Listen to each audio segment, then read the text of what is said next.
I've never been the kind of guy who makes grand gestures or falls in love at first sight. But when I met Sara, something shifted. It was at a friend's engagement party.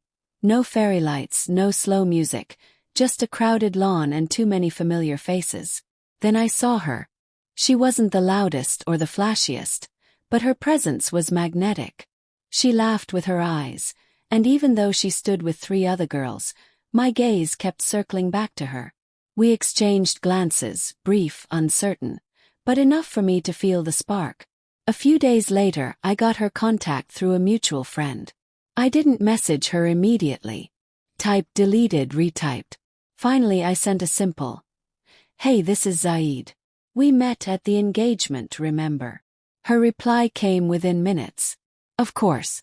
The shy one in the corner." That one line broke the ice. Our chats became frequent, casual at first, then warmer with each day. She started sending voice notes. Her voice had this calm, lilting rhythm that made my heart slow down and race at the same time. We talked about everything. Movies, failed relationships, her love for sunsets, my fear of crowded places. Somewhere between midnight conversations and early morning greetings, I realized I was falling for her. Sara wasn't just beautiful. She was curious, clever, and kind.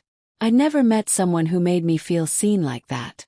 She'd remember the smallest things I said, like how I preferred my coffee or the story I told her about losing my dog when I was 10. After weeks of digital closeness, I told her I wanted to meet. Not by chance, not at another group gathering. Just her and me. I needed to know if this connection felt as real in person as it did through glowing screens and shared songs. She agreed, almost too quickly. "Sure," she said. "Let's meet next Saturday. Somewhere chill." I chose a quiet cafe with garden seating. It wasn't fancy, but it had the right mood. Peaceful, personal. I spent the whole morning wondering what I'd say. Would I confess how I felt? Would she feel the same? When the time came, I arrived 10 minutes early. My palms were sweating. I checked my reflection in my phone screen. Then I saw her walking in. But my heart didn't skip in joy. Froze. She wasn't alone. Right beside her, matching her in beauty and confidence, was another girl. Someone I'd never seen before. Younger. Stylish. Stunning. I smiled, but inside something shifted. Something uncertain. This wasn't the meeting I had imagined. And I had no idea what was coming next. Her name was Alina. That's what Sara said with a bright smile, as though this was all part of a fun surprise. "This is my friend Alina," she chirped, as if it were the most natural thing in the world. I forced a polite nod, though I could already feel my plans slipping away. The quiet, one-on-one moment I had imagined, filled with heart-spoken confessions and maybe something more, was now interrupted by a third presence who, at first glance, stole every bit of attention in the room. Alina was stunning. She had sharp features, piercing hazel eyes, and the kind of effortless charm that didn't need words to make itself known. She sat down confidently, brushing her hair over her shoulder, and offered me a teasing smile. "So, you're Zaid, Sara's mystery man." I laughed weakly. I didn't realize I was a mystery. Sara joined in the laughter, but something about it felt different now. More performative. She barely looked at me the way she used to. Most of her attention darted between Alina's comments and her phone screen. I kept trying to catch her eye, to rekindle the warmth we once shared over long messages and voice notes. But it felt like I was watching a completely different person. The conversation turned light and casual. Travel, funny dating stories, memes. Alina led it all effortlessly. I tried to insert myself where I could, hoping for a moment alone with Sara, but it never came. Every time I tried steering the discussion toward something more personal, Alina would cut in with a playful jab or a new topic, and Sara would follow her lead without hesitation. Then at one point, Sara excused herself to take a phone call. Alina leaned back in her chair, crossed her arms and studied me. "She brings me to meet all her guys," she said casually, as if she were commenting on the weather. "You seem different though. More hopeful." My heart thudded. "What do you mean?" She smiled again, this time softer, almost sympathetic. You really like her, don't you? I didn't answer. She looked down at her drink and added, just don't get too attached. Sara enjoys the chase more than the catch. Sara returned a minute later, all smiles again, as if nothing had been said. I sat there, unable to shake the feeling that I had just glimpsed a truth I wasn't supposed to know. Everything felt off now. Sara's laugh sounded forced, her gaze hollow. My questions piled up silently while I nodded at the surface-level chatter. I had come hoping for something real.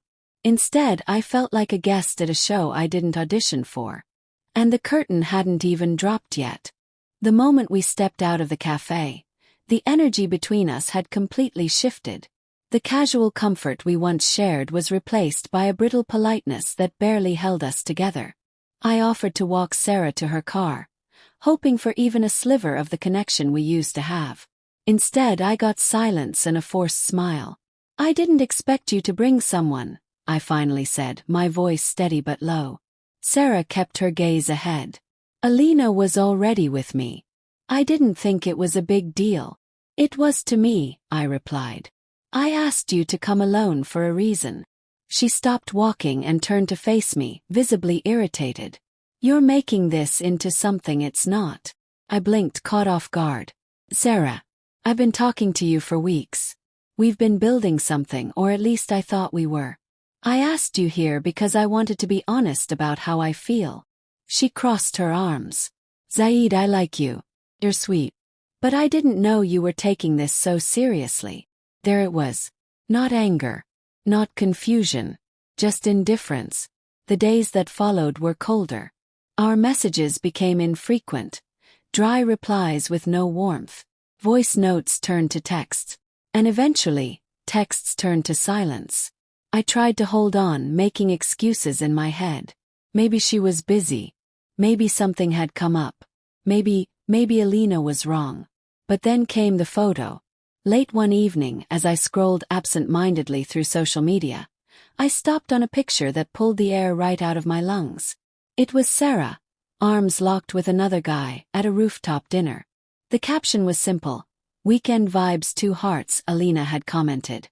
You two look perfect together, smiling face with heart. I stared at it for a long time.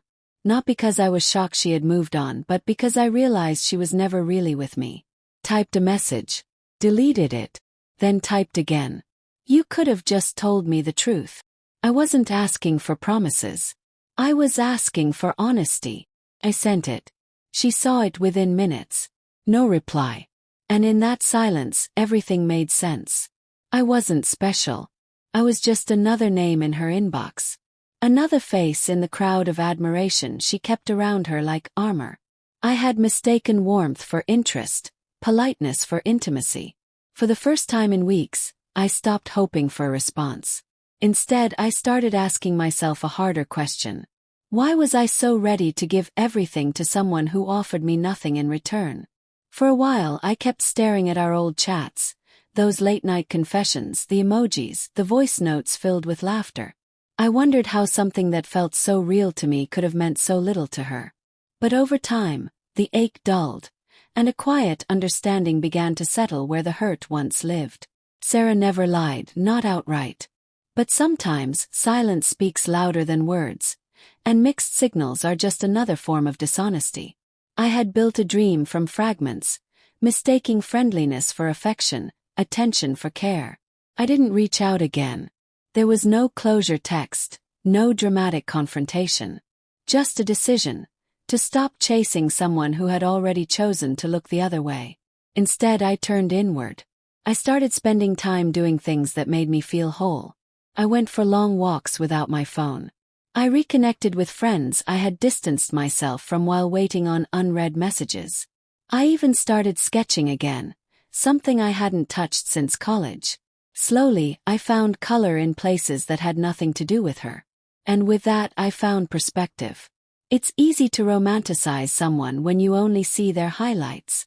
It's easy to fill the silence with hope, to convince yourself that maybe they just need more time. But the truth is, when someone wants you in their life, they don't leave you guessing. Sara wasn't cruel. She was simply careless, With her words, with my feelings, with the fragile hope I had placed in her hands. Maybe she didn't mean to hurt me, but she did. And that's the part one had to accept without bitterness. Months passed. I saw a new photo of her once, smiling, radiant, next to someone else. I didn't feel anger anymore, just distance. A memory I had finally folded away. What stayed with me, though, was not the heartbreak. It was the lesson. I learned that real affection doesn't come dressed in confusion. That the right person won't keep you on the edge of uncertainty. And that loving someone should never come at the cost of losing yourself. Now, when I think back to that cafe, to the awkward laughs and the unspoken truths hanging between us, I no longer feel embarrassed. I feel grateful for learning the hard way that silence can be an answer, and that indifference is a form of clarity. To anyone out there holding on to someone who only meets you halfway, let go. Not out of spite, but out of self-respect. Because you deserve to be chosen without hesitation. And if they bring someone else when you ask to see only them, that's not love. That's your cue to walk away.